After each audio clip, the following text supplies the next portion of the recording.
Hello everyone. In this video, we will understand about this keyword in Java. So this keyword is used to represent current objects of a class. It is used to access instance variable and methods of a class using dot operator. When both the instance variable and local variable of a class have similar name, this keyword helps in differentiating between both of them. This keyword can be passed as an argument to a method or a constructor.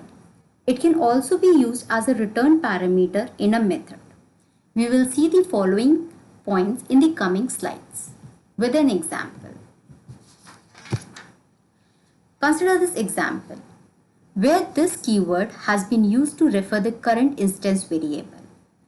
In the box constructor, you can see that the instance names and the local names are similar to each other. Therefore, this dot height and this dot weight represent the instance variable of the object that calls this constructor. Here, object B of box class calls the constructor of class box, and this keyword initializes the values 3.0 and 5.0 that is passed as an argument to the constructor.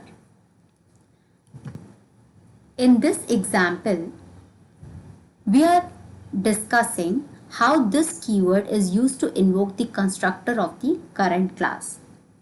Here, this keyword has been used to invoke a constructor of a current class. This method in the parameterized constructor first calls the default constructor of a class, which means that at first the statement object created will be printed, and then instance variable height and weight will be initialized by the values 3.0 and 5.0 that are passed as an argument to the constructor. Okay, so now this keyword can be passed as an argument to a method or a constructor and can also be used to provide a return value in a method. We will see this with an example in the next slide. In this example, we can see that the object B is defined, which initializes the value of instance variable weight and height as 5 and 6 by calling a constructor.